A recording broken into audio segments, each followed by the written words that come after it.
사랑합니다. 함께 나누겠습니다. 주님의 이름으로 사랑합니다. 네, 사랑합니다. 네, 사랑합니다. 자녀가 잘 되기를 바라는 마음은 모든 부모가 갖고 있는 마음이겠죠. 자녀가 안 되기를 바라는 사람은 아무도 없을 겁니다. 그런데 부모가 성공한 삶을 살았다고 해서 자녀까지 동일하게 사회적 지위나 어떤 능력의 성공을 똑같이 이루지는 못할 것입니다. 정말 어렵죠. 이런 예가 있습니다. 차범근 선수가 너무나 엄청난 업적을 이룬 선수니까 모두가 그 아들 차두리한테 엄청 기대를 했는데, 이 차두리 선수, 근데 차두리 선수는 국가대표 선수가 되긴 했지만 아버지만큼의 엄청난 그런 선수가 되지는 못했습니다. 그리고 나중에 은퇴하고 이런 말을 하기도 했습니다. 가끔 아버지가 미웠다. 아버지가 이룬 업적은 내게는 큰 벽과 같았다. 이렇게 말을 하였습니다. 제가 이거는 기사를 실제로 찾아봤어요.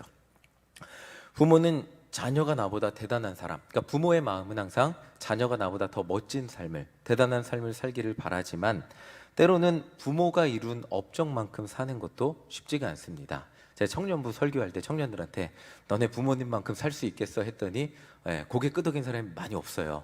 여러분, 부모님만큼 사는 것도 쉽지가 않습니다. 너무나, 저도 젊었을 때는 너무나 당연하게 40대 되면 아파트 한 채에 차 있고 애들 둘 학원 보내며 살 줄 알았는데, 물론 그때는 목사가 꿈이 아니었습니다. 그리고 다 평범하게 살 줄 알았는데 40대가 돼 보니까 그것만큼 사는 것도 쉬운 일이 아닌 것을 보게 됩니다. 자, 성경을 보면 참 흥미로운 장면이 등장을 합니다. 사무엘상은 엘리 제사장이 이스라엘의 사사로서 나라를 다스리는 장면부터 시작을 하는데, 여러분들 다 아시겠지만 엘리 제사장의 자녀들이 어떤 사람이었는지 함께 보겠습니다. 사무엘상 2장 12절 우리 함께 읽겠습니다. 시작. 엘리의 아들들은 행실이 나빠 뭐라고요? 여호와를 알지 못하더라. 엘리의 아버지가 제사장이에요.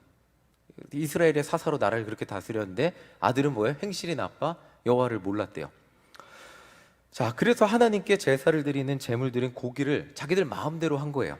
그리고 그렇게 전쟁에 나가서 결국 블레셋과의 전쟁에서 패배하고 죽었습니다. 그리고 하나님은 엘리 제사장도 죽게 하시, 그냥 그 소식을 듣고 의자에서 고꾸라져서 목이 꺾여 죽었잖아요, 엘리 제사장도. 그런데 하나님은 엘리 제사장의 집안을 이렇게까지 하시겠다고 말씀하셨습니다. 사무엘상 2장 33절 함께 읽겠습니다. 시작. 내 제단에서 내가 끊어버리지 아니할 내 사람이 내 눈을 쇠잔하게 하고 내 마음을 슬프게 할 것이요 내 집에서 출산되는 모든 자가 젊어서 죽으리라. 이게 엘리 제사장의 집안이 예언을 한 건데, 내 집에서 출산하는 모든 자가 어떻게 된다고요? 젊어서 죽는데요. 엘리 제사장의 자녀들은 그렇게 죽었습니다. 자, 그리고 그 다음에 엘리 제사장의 자녀들이 있지 않고 그 다음에 사사는 사무엘이 이었죠.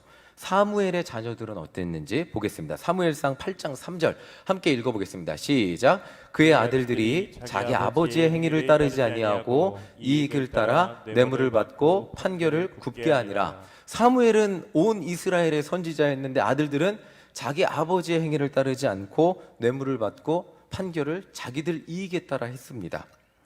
자, 사실 백성들이 하나님께 왕정을 요구한 이유 중 하나도 사무엘의 자녀들이 나라를 공정하게 다스리지 못하기 때문, 그런 이유가 있었습니다. 그렇다면 다 아시겠지만, 여러분들이 아시는 결말이겠지만, 사무엘이 임명한 사울 왕과 사울 왕의 자녀들은 어떻게 되었는지 보겠습니다.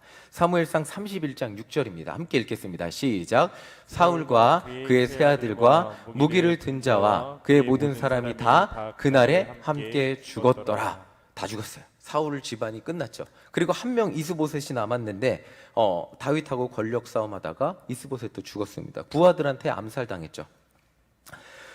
자, 오늘 이 본문을 정확하게 이해하기 위해서는 사실 다윗의 마음을 정확하게 이해하기 위해서는 다윗보다 앞선 세 명의 지도자, 다윗보다 앞서서 이스라엘을 다스렸던 세 명의 지도자의 자녀들이 어떻게, 지도자의 자녀들의 최후가 어떻게 됐는지 살펴볼 필요가 있습니다. 다 잘 됐을까요? 안 됐을까요?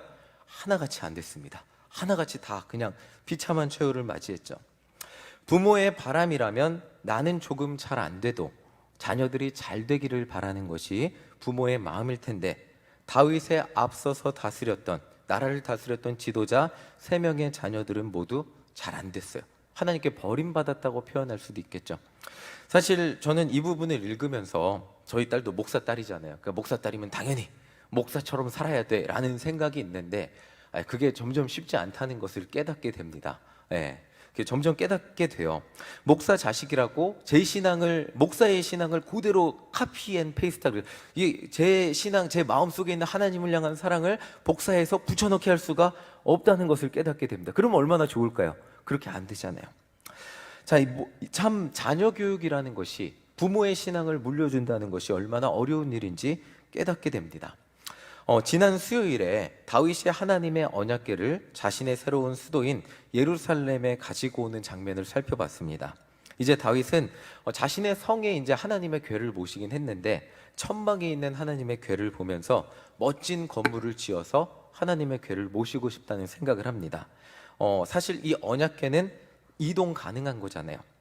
그런데 성전을 지어서 하나님의 언약궤를 모신다면 하나님이 다윗의 그러니까 성전은 이동이 불가능하잖아요. 건물 안에 하나님이 모시면 그 건물이 있는 도시에 하나님이 영원히 함께 할 것이라는 상징과도 같이 되는 거예요. 그래서 자, 다윗은 변함없이 하나님이 자신과 함께, 그리고 그 건물이 지어진 건물이 자신에게만 되진 않겠죠. 자신의 자녀들, 자신의 왕국들의 영원히 하나님이 함께할 그런 상징이 되어 주시기를 바랬어요. 그런데 하나님은 다윗에게 이렇게 응답을 하십니다. 내가 하나님의 전이 나의 궤가 어떤 멋진 건물에 있지 못해서 서운했던 적도 없고 너보고 지으라고 명령한 적도 없다고 말씀을 하십니다. 사실 나중에 이사야 선지자가 이제 하나님의 그 영광을 보거든요. 이사야 6장을 보면 환상으로 하나님의 영광을 보는데 성전에 하나님의 영광이 가득 차는데 하나님의 옷자락만으로 성전이 가득 찬 환상을 보게 됩니다. 그러니까 하나님은 성전이라는 건물에 갇혀 계실 스케일의 분이 정말 위대하시고, 정말 성전이라는 인간의 건물에 인간이 가둘 수 없는, 나의 필요를 위해 성전에 계셔줄 수 있는 그런 분이 아니심을, 그냥 하나님은 인간을 너무나 사랑하셔서 성전을 통해 올리는 제사의 향기를 기쁘게 받으실 뿐이지 인간의 필요에 의해서 그 성전에 갇혀 계실 분이 아니라는 것을 다윗에게 알려주고 계십니다. 사실 하나님이 필요했던 존재는 다윗이죠. 하나님이 다윗을 부르셔서 왕으로 만드셨고, 그러니까 다윗은 하나님의 능력 때문에 왕이 됐잖아요. 그리고 수많은 고비를 하나님의 능력 때문에 넘겼잖아요. 그러니까 다윗이 앞으로도 왕으로서 살기 위해, 그리고 그 가족이 왕으로서 그냥 계속해서 자손 대대로 이어가기 위해 하나님이 다윗에게 필요했던 거죠.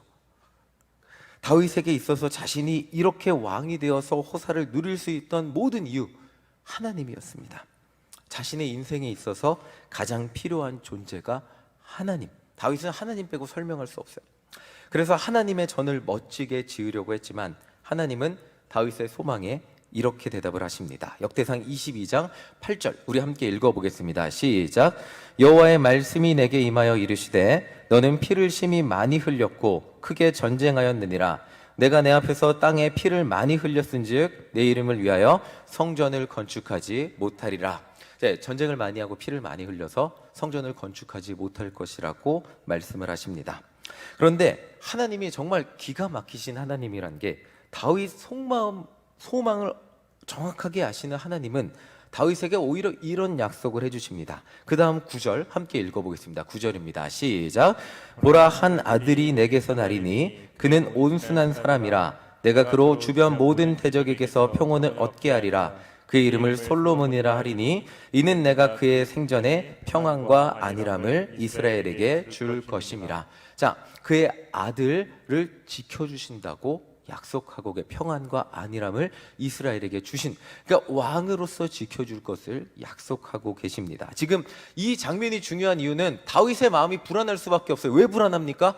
왜 불안해요? 다윗 전때의 이스라엘의 지도자 3명의 자녀들 모두 비참한 최후를 맞이했거든요. 이제 다윗이 왕이 됐어요. 이제 최고의 권력을 얻었는데 그 다음에 보이는 건 내 자녀들, 내 다음이요. 내 다음은 어떻게 될까 생각하면 내 전 사람들은 어떻게 했어요?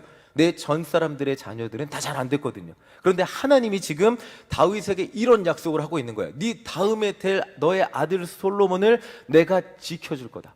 솔로몬의 왕국을 평안하게 할 거다 라고 약속하고 계신 거예요. 자, 지금 오늘날 우리는 하나님 우리 자녀 책임져 주세요 이렇게 기도하며 또 하나님이 책임져 주실 것이라고 믿으며 살아가죠. 그냥 단순하게 자녀들 위해서 기도하며 이렇게 살아가는데, 근데 제가 방금 전에도 말씀드렸지만 이 시대에는 그것이 당연하지 않은 시대였어요. 아무리 아버지가 엘리라고 해도 사무엘이라고 해도 자녀의 잘못은 자녀의 잘못이고 잘못하면 하나님의 진노가 임하는 그런 시대였습니다.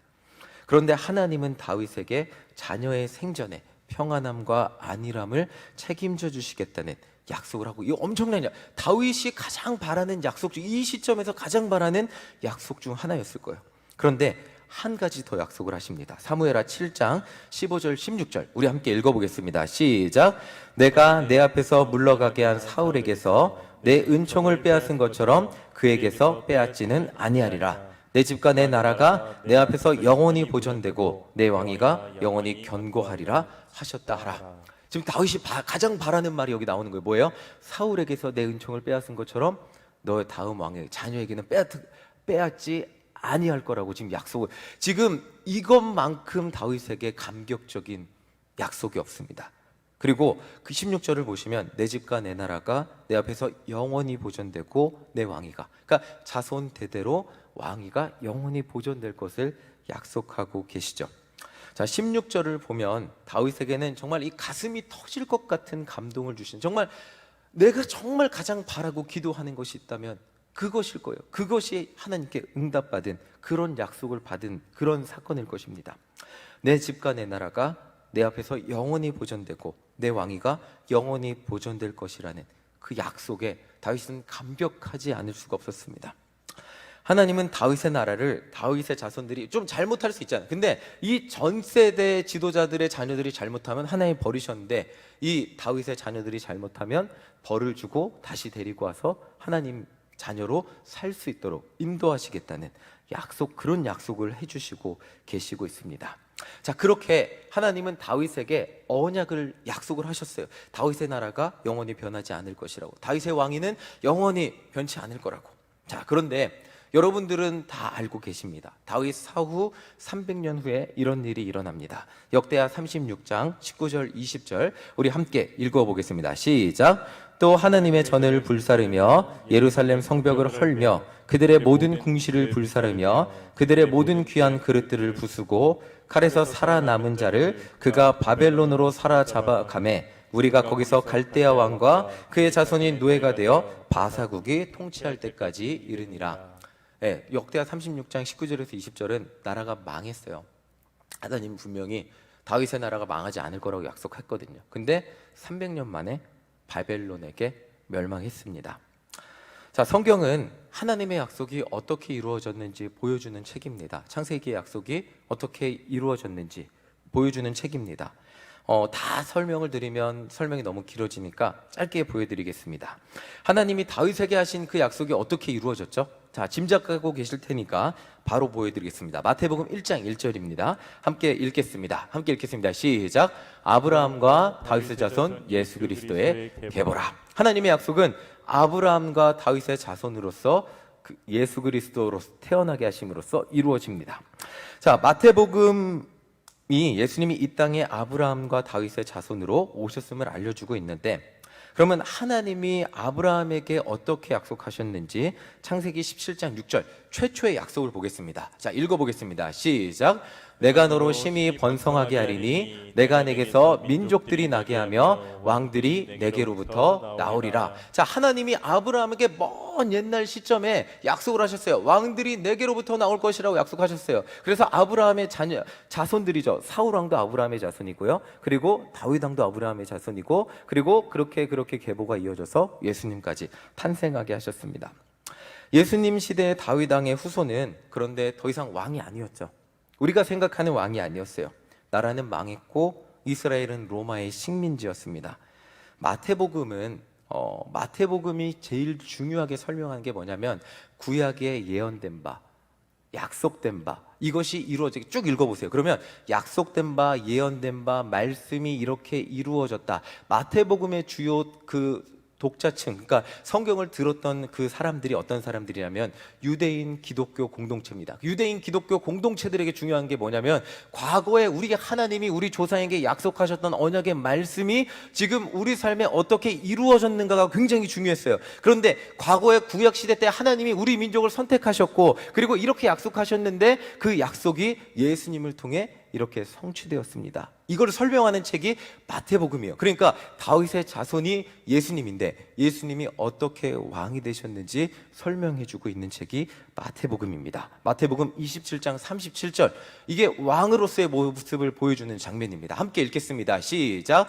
그 머리 위에 이는 유대인의 왕 예수라 쓴 죄패를 붙였더라. 십자가에서 죽으실 때 죄패가 뭐죠?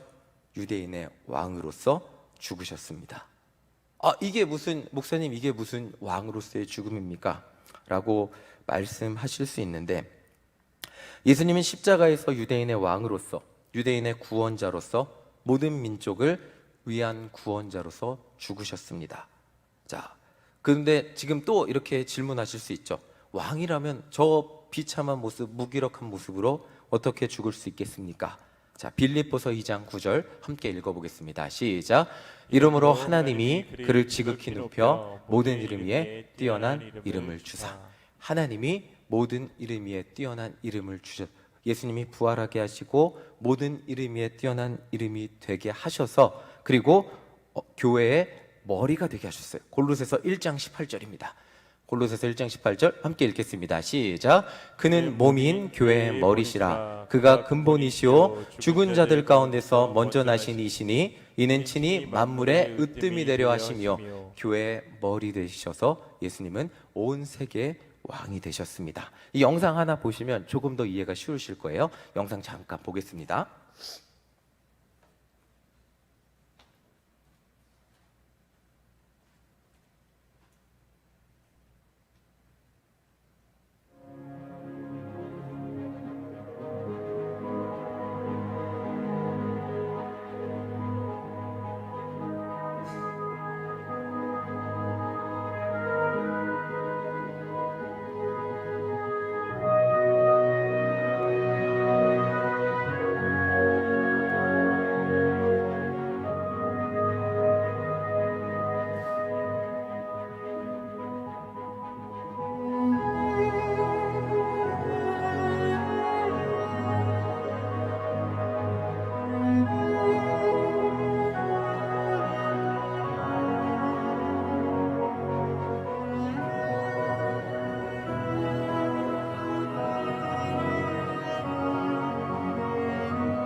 이 영상은 하얀색이 기독교의 확장하는 것을 보여준 영상입니다. 역사적으로 2000년 동안 어떻게 확장되었는지 보여주는 영상인데, 기독교 역사상 수많은 문제점들이 물론 있었습니다. 십자군의 문제도 있었고 여러 가지 기독교가 전파되면서 여러 가지 문제점들이 있었지만 지금 온 세계에 전파된 교회의 왕이 되신 예수님, 모든 이름보다 존귀하신 예수님이 모든 온 세계의 모든 교회의 왕이 되셔서 모든 그리스도인들을 다스리고 계십니다. 이것이 지금 세상이 예수님 사후 2000년이라는 시간 동안 아까 보시면 로마도 나오고요. 그리고 몽골도 나오고 그리고 여기 나오지 않는 수많은 나라와 제국들이 사라졌습니다. 그런데 예수님이 왕 되신 교회는 수많은 문제점과 어려움에도 불구하고 지금까지 이어져 오고 수많은 그리스도인들의 왕이 되어서 구원자가 되시고 계십니다. 지금 살아있는 그냥 과거가 아니고 지금 제가 찾아보니까 전 세계 인구의 33 몇 %라고 합니다. 굉장히 인구가 많은데 앞으로는 더 많아질 거라고 합니다. 정말 많은 숫자의 그 그리스도인들의 왕이 되어서 그들의 지금 구원자가 되시는 분이 예수 그리스도 왕이시라는 겁니다. 다윗에게, 아브라함에게 약속하셨던 그 왕, 다윗에게 약속하셨던 그 왕 되신 예수님이 오늘날 2000년이 지난 오늘날까지도 우리 인생의 주인 되시고 왕이 되시고 세상 모든 교회의 왕이 되셔서 우리를 다스리고 계신다는 것입니다. 하나님은 아브라함과 다윗과 그리고 성경에 나온 수많은 사람들에게 하신 약속을 지키신 분입니다. 성경은 그 약속이 어떻게 기록되었고 어떻게 이루어졌는가를 우리에게 증명하고 있는 책입니다. 오늘 하나님을 의지하는 자, 평생 하나님이 필요한 자, 죽어서도 정말 내 사후에 우리 자녀들은 어떡할까, 그 고민을 가졌던 그 한 사람을 위해서도 하나님이 필요했던 한 사람, 다윗에게 하나님은 약속하셨고 약속을 이루어 주셨고 또 오늘날까지 그 약속이 여전히 유효함을 우리에게 알려주고 계십니다. 우리는 다윗이 믿었던 그 동일한 하나님을 지금 믿고 있습니다. 그리고 그 하나님은 다윗에게 하셨던 약속을 오늘 우리에게 동일하게 이루어 주시고 계십니다. 자녀를 위한 최고의 선물은 무엇일까요? 복음이고 신앙일 것입니다. 최고의 유산은 예수 그리스도일 것입니다. 최고의 사랑은 기도이겠죠. 하나님은 하나님을 의지하는 우리를 통하여 하나님의 뜻을 이루실 것이고 하나님을 의지하는 우리를 통해서 우리의 자녀들 가운데 하나님이라는 빛을 바라보게 하실 것입니다. 구원의 기쁜 소식과 은혜를 우리의 자녀들에게도 빛나게 해주실 것이라는 겁니다. 제가 목사로 살 수 있는 이유도 부모님의 기도 덕분이라는 생각을 하게 됩니다. 여러분들은 여러분들의 자녀들에게 무엇을 남겨주시겠습니까? 그리고 청년들 계시는데 청년들은 여러분들의 부모님들에게 무엇으로 보답하시겠습니까? 네. 어버이날 꽃 한 송이 물론 좋죠. 네. 꽃도 좋지만 부모님을 향한 최고의 사랑, 그것은 기도인 줄 믿습니다. 정말 이 시간 자녀를 위해 간절히 기도하실 때 여러분들의 기도 덕분에 자녀가 예수님을 아는 복이 넘쳐나게 될 줄 믿습니다. 또한 여러분들의 기도, 자녀들의 기도 덕분에 여러분들의 부모님이 힘을 얻는 역사가 일어나게 될 줄 믿습니다. 눈물의 기도를 남겨주시는, 또 부모님을 위해 눈물의 기도를 드리는 여러분들이 되시기를 간절히 소망합니다. 우리의 눈물의 기도 가운데 응답하셔서 우리에게 하셨던 약속, 다윗에게 하셨던 약속이 2000년이 지나도 변하지 않는 분이 하나님이에요. 하나님은 신실하시거든요. 하나님은 변함없으시거든요. 어제나 오늘이나 동일하시거든요. 그 하나님이 다윗에게 하셨던 약속, 다윗에게 응답하셨던 그 응답을 오늘 여러분들의 기도 가운데 동일하게 응답해 주실 것입니다. 그 믿음으로 여러분들 오늘 여러분들의 가정을 위해 기도할 때 정말 간절히 기도하시기를 소망합니다. 그리고 여러분들의 기도를 통하여 여러분들의 가정에 영적인 은혜가, 부흥의 역사가 나타나시기를 간절히 소망합니다. 여러분들의 부모님을 사랑하는 마음, 여러분들의 자녀를 사랑하는 마음, 특별히 제가 얼마 전에 인터넷에서 봤어요. 한국 사람 중에 가장 힘든 연령이 40대 후반에서 50대 초반이래요. 오늘 사남선 특송하시는데 보이더라고요. 예. 그 나이 또래가 보이지 않는, 우리 지금 특송하신 분들은 아닐 수 있어요. 그런데 보이지 않는 곳에서 가장 많이 눈물을 흘리고 힘들어하는 나이라고 합니다. 가장 사회적 압박도 많이 받고 가정을 향한 부양의 의무도 가장 많이 느끼는 연령이라고 하는데, 정말 오늘 이 사남선 정말 믿음으로 바로 설 수 있기를, 그리고 사남선 정말 모든 그 인생의 부담으로부터 예수 그리스도를 붙들고 멋진 아버지로 바로 서실 수 있는 아버지들 되시기를 기도해 주시기를 소망합니다. 여러분들의 기도를 통하여 우리 사남선이 정말 세상에서 가장 멋진 아버지로 바로 서게 될 줄 믿습니다. 여러분들의 기도를 통하여 여러분들의 부모님이 바로 서게 될 줄 믿습니다. 여러분들의 기도를 통하여 여러분들의 자녀들이 바로 서게 될 줄 믿습니다. 하나님이라는 어제나 오늘이나 2000년 전이나 지금이나 변하지 않는 동일한 신실하신 하나님이라는 그 말씀 위에 서서 바로 서는 우리 가정이 되실 줄 믿습니다. 아멘. 우리 이 시간 함께 찬양하겠습니다. 나의 기도하는 것보다 더욱 크게 응답하실 하나님, 오늘 우리 가정을 붙들어 주시옵소서. 또 우리 사남선을 붙들어 주시옵소서. 우리 성도들을 붙들어 달라고 우리가 기도하고